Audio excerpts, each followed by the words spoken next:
శ్రీ మాత్రే నమః. వారాహిదేవి గుప్త నవరాత్రిలో ఈ రోజు 9వ రోజు అండి. ఈ 9 రోజులు కూడా పూజ అయితే చాలా బాగా జరిగింది. ఈ రోజు అయితే ఆఖరి రోజు కదా, ఈ రోజు అయితే అమ్మవారిని శాకంబరి దేవిగా అలంకరించుకున్నాను అనమాట. కొన్ని కాయగూరలతో ఒకసారి అమ్మవారిని చూద్దామా అండి. ఈరోజు ఆఖరి రోజు కదండి. ఈరోజు అమ్మవారికి కొన్ని కాయగూరలతో అలా అలంకరించుకున్నాను అనమాట. అలాగే ఈరోజు అంటే మా ఎదురింటి వాళ్ళకి బ్రహ్మకమలం పూచింది, వాళ్ళకు కూడా తెచ్చిచ్చారు. అలాగే నాకు తెలిసిన తమ్ముడు అల్లిపురంలో ఉంటాడు, తను కూడా నాకు కలువ పూలు తెచ్చిచ్చాడు, అడగగానే తెచ్చిచ్చాడు అనమాట. అలాగే ఈరోజు కందదీపం పెట్టుకున్నాను లాస్ట్ రోజు కాబట్టి. అలాగే అమ్మవారికి నైవేద్యాలు కొన్ని వండాను, అమ్మవారికి చీర జాకెట్ కూడా పెట్టుకున్నాను. ఇంకా రోజు పెట్టిన పానకం, ఇంకా దానిమ్మ పండు ఇవన్నీ కూడా పెట్టుకున్నానండి.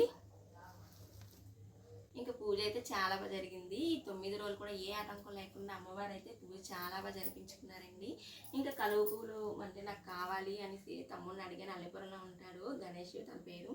ఇంకా అడగగానే తెచ్చిచ్చాడు అనమాట. అంత దూరం నుండి తెచ్చిచ్చాడు. థ్యాంక్ యూ తమ్ముడు, అడగగానే తెచ్చిచ్చినందుకు. అలాగే ఈరోజు పూజ అయితే చాలా బాగా జరిగిందండి. ఇంకా అమ్మవారి ఆశీస్సులు అందరి మీద ఉండాలని మనస్ఫూర్తిగా కోరుకుంటున్నాను. ఓం శ్రీ వారాహిదేవి నమః.